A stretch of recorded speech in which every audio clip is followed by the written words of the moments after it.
আমরা এখন খুব দারুণ একটা রেস্টুরেন্টে আছি, which is known as Chilekotha restaurant. আর এখানে স্পেশাল খাবারের ভিতরে একটা খাবার হলো কি আপনার ব্যাম্বু চিকেন, যেটাকে বলে। আমরা 12 জন মিলে 3টা ব্যাম্বু চিকেন অর্ডার দিচ্ছি।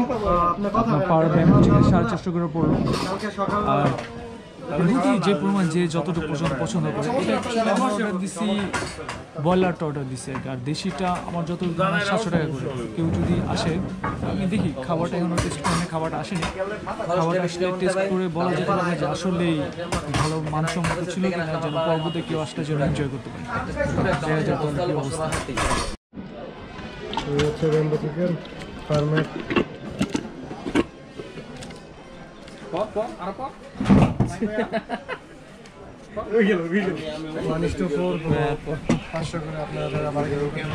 বিখ্যাত ব্যাম্বু চিকেন। আই হোপ ভালো লাগারই কথা, খারাপ লাগবে না। এই যে আরেকটা এসে পড়ছে ব্যাম্বু চিকেন ডালদাসে জায়গায় ক্যামেরা ফেলতে ভাই ভাই আমি দর্শক ভাই, আমি দর্শক। এই যে আরেকটা ক্যামেরাম্যান, ব্লগার ক্যামেরাম্যান।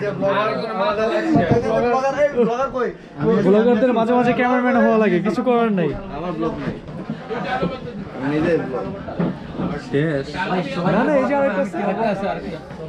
আপনি ভাই কি এটা? ভাই ধন্যবাদ। এটা কিন্তু সুন্দর করে পড়ো ভাইয়া, একদম পুরো পুরো।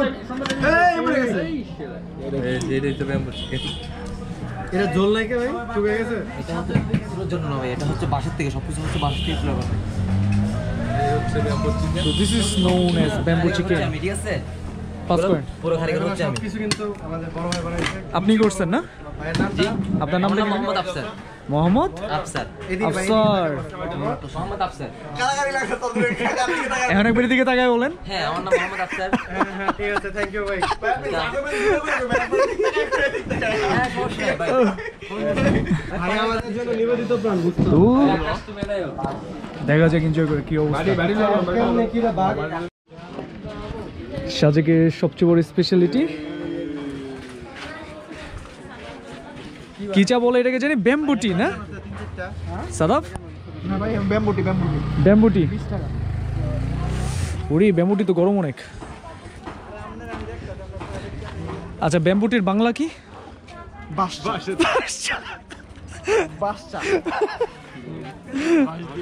তা আমরা এখন বাসচা খাবো, তাই তো? একটু গরম, অনেক কিছুটা গরম থাকবে।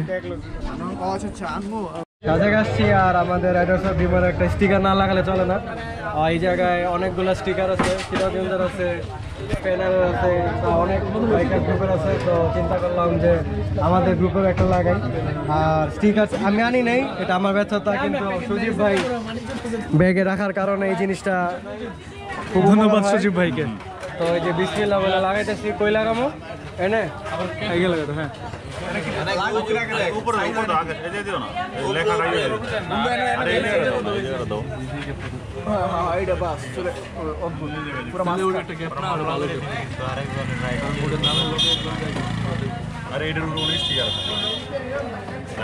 মামলা করলাম বুঝলি।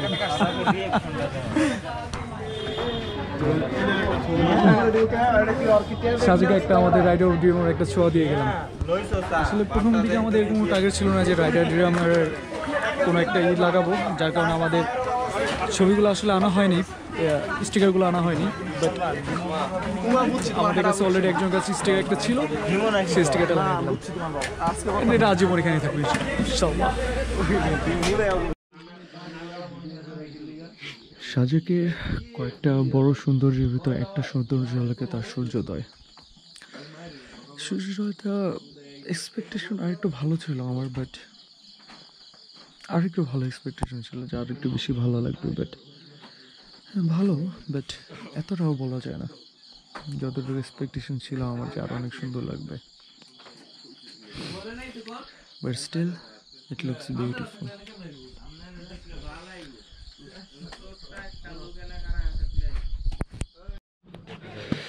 আজকের দিনটা বেসিক্যালি ইচ্ছা ছিল সাজেকে থাকার, বাট যে হোটেলটা আমাদের ভাড়া নেওয়া হয় তাদের বিহেভিয়ারটা তেমন একটা ভালো না। যার কারণে হয়তো বা সাজেক আজকে থাকা হতেও পারে, আর যদি না থাকা হয় will go to Rangamati or something, but doesn't matter, এনজয়টা চলতে থাকবে। আসলে অনেক সুন্দর, জানি না ক্যামেরা কতটুকু বোঝা যাচ্ছে, বাট ভালো লাগতেছে অনেক। এখানে মনে আরও উপরে ওঠা যায়। শোন ভাই, আরও একটু উপরে ওঠা যায়, চলুন উঠি, আসেন একবার উপরে উঠি।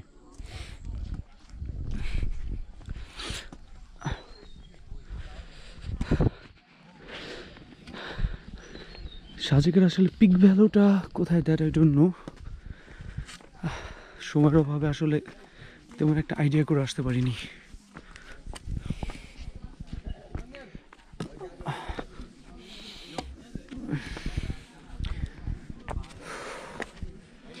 এই জায়গাটা উঁচা অনেক।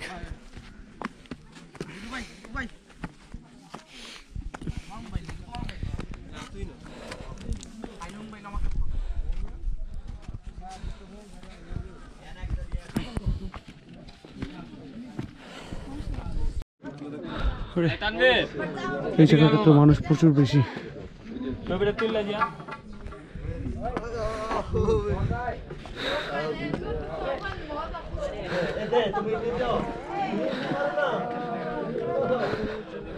কতটুকু বোঝা যাইতেছে, কিছুটা হলেও বোঝা যাওয়া দরকার, কথা খারাপ না।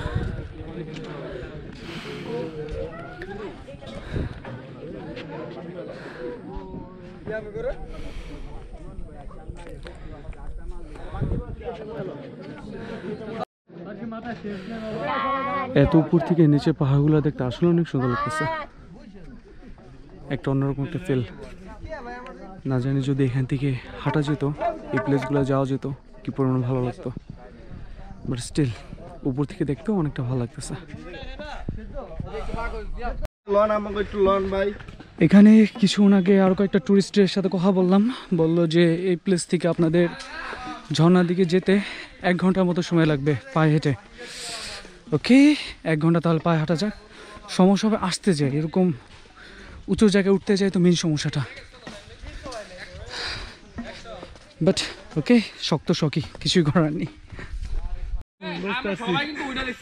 তাইলে না, বাহার ভাই তো বাহার ভাই, এ হচ্ছে ব্লগার, আরেকজন ব্লগ করতে হতো।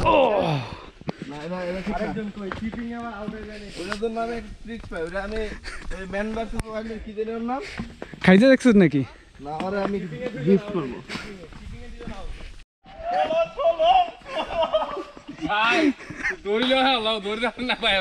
হায় হায় রে, এনে কি অবস্থা এই জায়গায়? জুতা খুলে নিবো তো আমি চিন্তা করতেছি।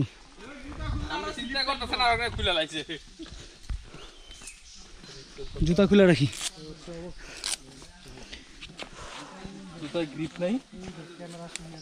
গ্রিপ নেই না, পিছলাই যেতেছে। আমি খুলে নিছি, রিস্ক নেই না, রিস্ক নেওয়ার তো কোনো দরকার নেই ভাই। যারা যাবে আমি ভাই খালি পায় গিয়েটাতে আমি গোল করতে যাবো সুন্দর করে, গাথায় গাথায় গাথায়। এটা তো ওরকম প্লেস না। মজা করে নাম তারবা, প্রেসার কম পড়বো। গাথায় গাথায় গাথায় গাথায় গাথায় দিয়া দিয়া তো পাও দিয়া ওকে সমস্যা নেই, সকলে ওর মত নাম। আমরা মনে হয় ঝর্ণার খুব কাছাকাছি এসে বসছি, কজ অলরেডি ঝর্ণার সাউন্ডটা শোনা যেতেছে। তো যেহেতু ঝর্ণার সাউন্ডটা শোনা যাচ্ছে, হ্যাঁ, তাহলে কিছুটা হলে কাছে আসছি। বাট রাস্তাটা এতটা নিচু, অনেক নিচু রাস্তা।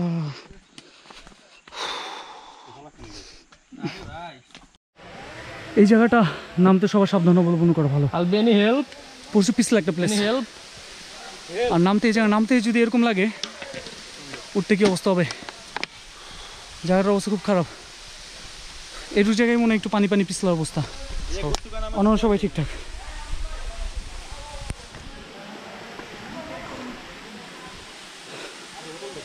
সামনে কি ভাই আরো পিছলা আছে না? চলেন, দ্যাট লাস্ট আমরা ঝর্ণার কাছাকাছি এসে পড়ছি।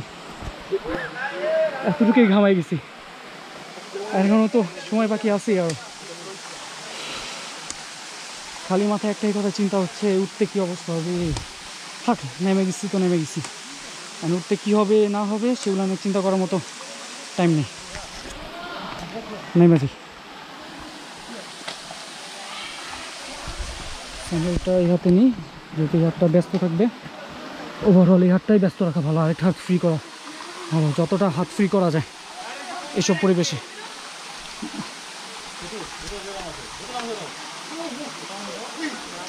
কি হয়েছে? ঠান্ডা কি? না না, ঝর্ণা পানি তো ঠান্ডা হবেই। ঝর্ণা পানিতে স্পেশালিটি তো এটা। ও রে পিছলা রে।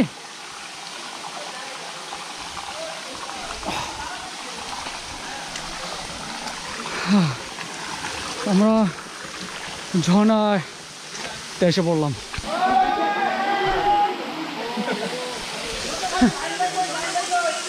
যত পেরা লাগুক না কেন, at last we are here.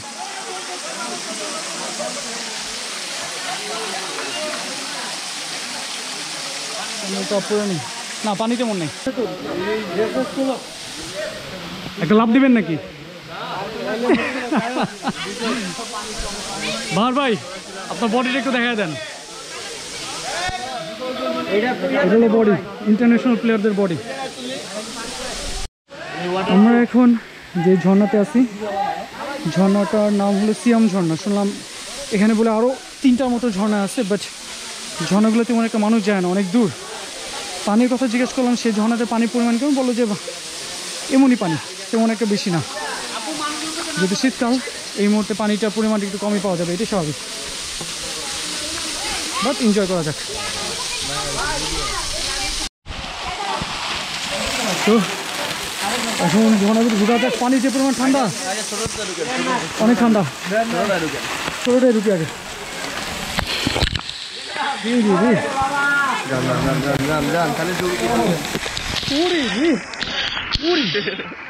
এত ঠান্ডা পানি, এত প্রচুর ঠান্ডা।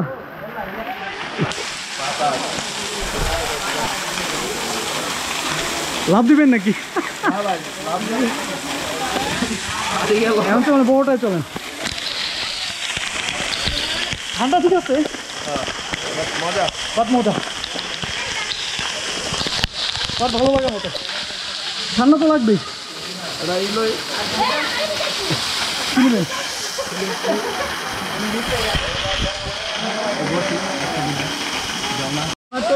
দুটা দেখা যাচ্ছে অবস্থা। অলরেডি হালকা উপরে দিচ্ছি, এখন পুরোটা দেখি।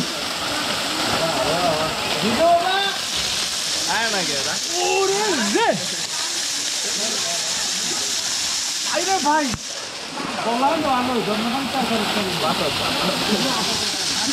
অবস্থা মনে হলো কে জানে আমার পিঠে বাড়ি দিয়ে এমন ফাটাই ফেলাইছে।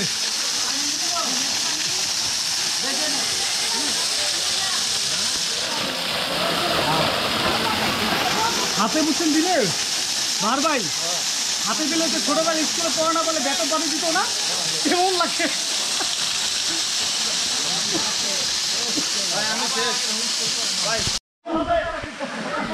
এখন আমরা যাচ্ছি উপরের ঝর্ণাতে। কিছুটা রিস্কি প্লেস, বাট যাওয়া যাবে, সমস্যা হবে না। জায়গাটা একটু পিছলা। শাহিমের নামটা নামেন, দাঁড়ান স্টেবল হয়ে নিয়ে নামেন, যান নামেন, যান।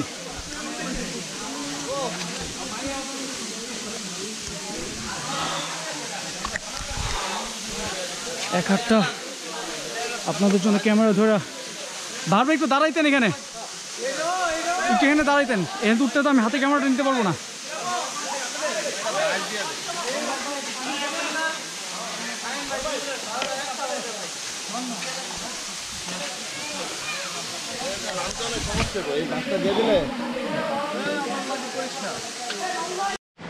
এই কিছুক্ষণ আগে যে ঝর্ণাটা ছিলাম সেটার নিচে, এখন আমরা উপরে উঠতেছি। ওয়াও, কালার এত জিনুইন একটা কালার।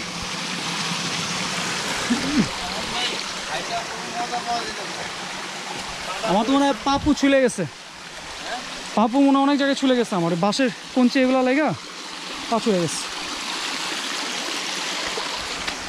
বাহ, সূর্যের আলোটা এত সুন্দর করে এখানে এসে লাগছে, আসলে অমাইক, আসলে সুন্দর অনেক।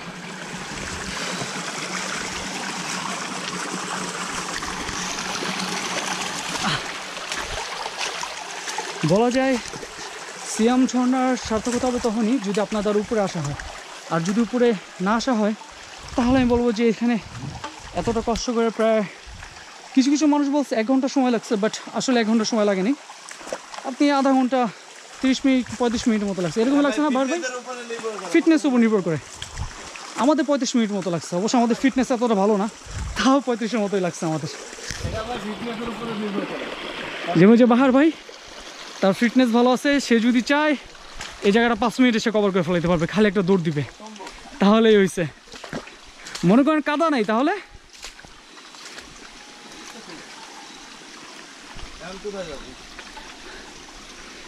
এতটুকু তো মনে হয়।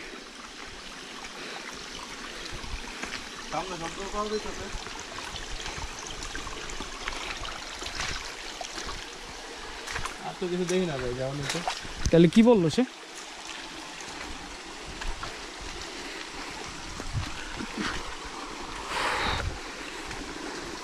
না, সামনে আরো আছে, যাবেন নাকি সামনে? রিক্স তো ভাই কিছুটা হবেই। এ রে রে, ব্যাং বুং অনেক, হ্যাঁ অন্যরকম মাটি। ওখানে সামনে বাঁশ দিয়ে রাখছে, আর তো যাওয়ার রাস্তা দেখি না।